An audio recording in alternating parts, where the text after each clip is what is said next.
प्रिय विद्यार्थियों, आज की इस ऑनलाइन कक्षा में आपका स्वागत है। आज आप एक नए अध्याय को लेकर आए हैं। एक तिनका कविता है। अयोध्या सिंह उपाध्याय हरिऔध जी के द्वारा लिखी गई ये कविता है और आज आप एक तिनका कविता को पढ़ेंगे। यह पाठ केवल पढ़ने के लिए है, लेकिन हम कविता पढ़ेंगे, भावार्थ सुनेंगे, उसके बाद कुछ प्रश्नों के उत्तर दिए जा रहे हैं। आप उनको अपनी कक्षा कार्य कापी में अवश्य लिखेंगे। आज का जो गृह कार्य है वह सचित्र कविता लेखन। आज आपको सचित्र कविता लेखन करना है, यही आज का आपका गृह कार्य है। आइए, कविता लेखन से पहले हम कवि के बारे में कुछ बातें जान लें। अयोध्या सिंह उपाध्याय हरिऔध का जीवन परिचय। हिंदी भाषा के महान लेखक कवि अयोध्या सिंह उपाध्याय हरिऔध जी का जन्म 15 अप्रैल सन 1865 में उत्तर प्रदेश राज्य के आजमगढ़ जिले के निजामाबाद नामक स्थान पर हुआ। ये ब्राह्मण परिवार में पैदा हुए थे, लेकिन बाद में इन्होंने सिख धर्म अपनाकर अपना नाम भोला सिंह रख लिया। इन्होंने हिंदी साहित्य में अपना अद्भुत योगदान दिया। वे 2 बार हिंदी साहित्य सम्मेलन के सभापति रह चुके हैं और सम्मेलन में इन्हें विद्या वाचस्पति की उपाधि से सम्मानित किया जा चुका है। इनकी प्रमुख रचनाओं में प्रिय प्रवास, कवि सम्राट, वैदेही वनवास, बाल विभव, फूल पत्ते आदि शामिल हैं। माना जाता है कि सन 1947 में निजामाबाद में ही इन्होंने अपनी अंतिम सांसें ली। तो ये रहा कवि परिचय। कवि परिचय के बाद कविता को पढ़ें। एक तिनका कविता का नाम है। मैं घमंडों में भरा ऐंठा हुआ, एक दिन जब था मुडेरे पर खड़ा, अचानक दूर से उड़ता हुआ, एक तिनका आँख में मेरी पड़ा। मैं झिझक उठा हुआ बेचैन सा, लाल होकर आँख भी दुखने लगी, मूठ देने लोग कपड़े की लगे, ऐंठ बेचारी दबे पाँव भागी। जब किसी ढब से निकल तिनका गया, तब समझने यो मुझे ताने दिए, ऐंठता तू किस लिए इतना रहा, एक तिनका है बहुत तेरे लिए। यह अयोध्या सिंह उपाध्याय हरिऔध के द्वारा लिखी गई यह कविता है। इसका सारांश कुछ इस प्रकार से है। एक तिनका कविता में कवि हरिऔध जी ने हमें घमंड न करने की प्रेरणा दी है। इस कविता के अनुसार एक दिन वो बड़े घमंड के साथ अपने घर के मुंडेर पर खड़े होते हैं। मुंडेर मतलब दरवाज़ा, जहाँ पर ऊंचाई होती, चबूतरा। तभी उनकी आंख में एक तिनका गिर जाता है। उन्हें बड़ी तकलीफ़ होती है और जैसे तैसे तिनका उनकी आंख से निकल जाता है। तिनके के निकलने के साथ ही कवि के मन से घमंड भी निकल जाता है और उन्हें सरल जीवन जीने का महत्व समझ में आ जाता है। एक तिनका कविता का भावार्थ। एक तिनका कविता की इन पंक्तियों में कवि हरिऔध अपने घर की मुंडेर पर घमंड में खड़े हैं। तभी अचानक उनकी आंखों में कहीं से उड़कर एक तिनका आ गिरता है। एक तिनका कविता की इन पंक्तियों में कवि ने आंख में तिनका गिर जाने के बाद अपनी हालत का वर्णन किया है। कवि कहते हैं कि आंख में तिनका चले जाने से उन्हें बड़ी ही बेचैनी होने लगी। उनकी आंख लाल हो गई और दुखने लगी। लोग कपड़े का उपयोग करके उनकी आंख से तिनका निकालने की कोशिश करने लगे। इस दौरान उनकी ऐंठ और घमंड बिल्कुल चूर होकर दूर भाग गए। एक तिनका पंक्ति में कवि हरिऔध जी ने तिनका निकल जाने के बाद अपनी हालात का वर्णन करते हुए कहा है कि जैसे तैसे उनकी आंखों से तिनका तो निकल गया, इसके बाद उन्हें मन में एक ख्याल आया कि उन्हें घमंड नहीं करना चाहिए था। उनका घमंड तो एक मामूली तिनके ने ही तोड़ दिया।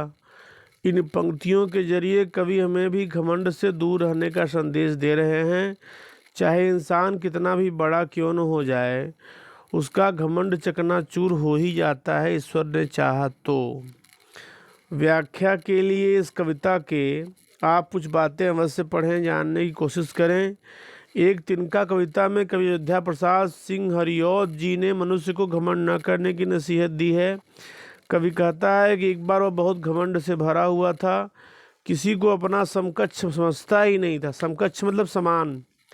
एक दिन वह छत की मुंडेर पर खड़ा हुआ था, अचानक दूर से उड़ता हुआ तिनका कवि की आंख में गिर पड़ा। तिनका निकालने के लिए दौड़ पड़े। कवि की सारी अकड़ तिनके से पानी पानी हो गई। किसी प्रकार उसकी आंख से तिनका निकाला गया। तिनका आंख से बाहर निकाले जाने पर कवि की बुद्धि ताने मारने लगी। बुद्धि ने उसको समझाया कि तू इतना क्यों ऐंठता है, तुझमें इतना घमंड क्यों है, तुम्हारा घमंड तोड़ने के लिए तिनका ही काफ़ी है, अतः तुम घमंड से बचो। एक तिनका कविता के प्रश्न अभ्यास पर आधारित कुछ प्रश्न दिए गए हैं, आप इन्हें ध्यान से देखें। नीचे दी गई कविता की पंक्तियों को सामान्य वाक्य में बदलिए। एक दिन जब था मुंडेरे पर खड़ा, इसका सामान्य वाक्य है एक दिन जब मुंडेर पर खड़ा था। लाल होकर आंख भी दुखने लगी, आंख भी लाल होकर दुखने लगी। ऐंठ बेचारी दबे पाँव भागी, बेचारी ऐंठ दबे पाँव भागी। जब किसी ढब से निकल तिनका गया, किसी ढब से तिनका निकाला गया। प्रश्न संख्या 2 में एक तिनका कविता में किस घटना की चर्चा की गई है जिससे घमंड नहीं करने का संदेश मिलता है? कवि एक बार अपने मुंडेर पर खड़ा था कि अचानक कहीं से उड़ता हुआ तिनका उसकी आंख पर गिर पड़ा। वह दर्द से बेचैन हो गया। उसकी आंखों का तिनका निकालने के लिए पड़ोसी आ गए। किसी प्रकार कपड़े की नोक से तिनका निकाला गया। कवि की अक्ल ने उसे समझाया कि तू किस बात पर इतना घमंड करता है, जब एक छोटा सा तिनका तुम्हारी अकल ठिकाने ला सकता है तो बड़ा तुम्हारा क्या हाल करेगा, अतः घमंड मत करो। प्रश्न संख्या 3 में आँख में तिनका पड़ने के बाद घमंड की क्या दशा हुई बताएं। तो आँख में तिनका पड़ने से घमंडी बेचैन हो गया और उसकी आँखों से पानी गिरने लगा। वह अपनी सारी अकड़ भूलकर तिनका निकालने का प्रयास करने लगा। घमंडी की आँख से तिनका निकालने के लिए उसके आसपास लोगों ने क्या किया? घमंडी की आंख से तिनका निकालने के लिए उसके आसपास के लोग दौड़ पड़े। वे कपड़े की नोक से घमंडी के आंख का तिनका निकालने में सफल हुए। प्रश्न संख्या 5 ये अंतिम प्रश्न है। एक तिनका कविता में घमंडी को उसकी समझ ने चेतावनी दी। क्या चेतावनी दी? ऐंठता तू किस लिए इतना रहा, एक तिनका है बहुत तेरे लिए। इसी प्रकार की चेतावनी कबीरदास जी ने भी दी है। तिनका कबहु न निंदिए पाँव तले जो होए, कबहु उड़ी आखिन परे पीर घनेरी होए। इन दोनों में क्या समानता है और क्या अंतर है? दोनों कवियों की पंक्तियों में विचारधारा की साम्यता है।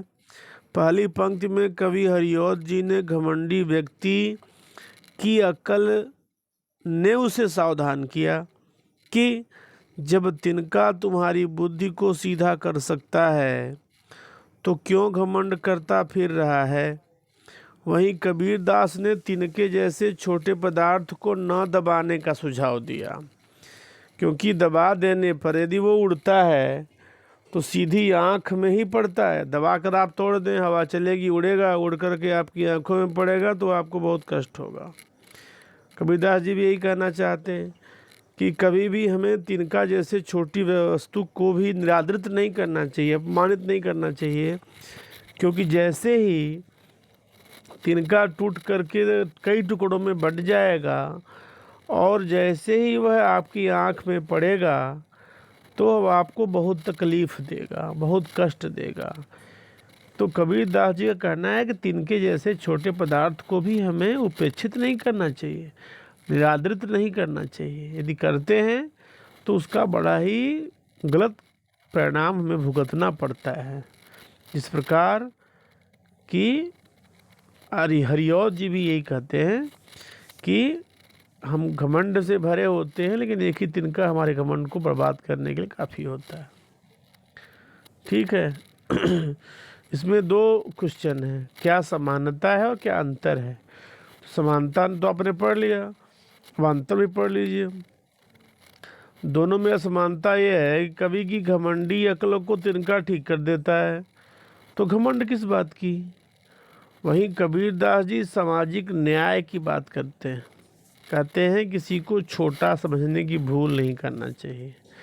जब छोटा तिनका आँख में पड़ जाता है तो वह घमंड को तोड़ने के लिए पर्याप्त है। अतः दोनों कवियों ने घमंड त्यागने और सबको बराबर समझने की नसीहत दी है। ठीक है, इस तरह से इस पाठ की समाप्ति हुई। छोटा सा पाठ है। यदि आपको कहीं कोई दिक्कत हो रही है तो आप तुरंत पूछने का प्रयास करें। धन्यवाद।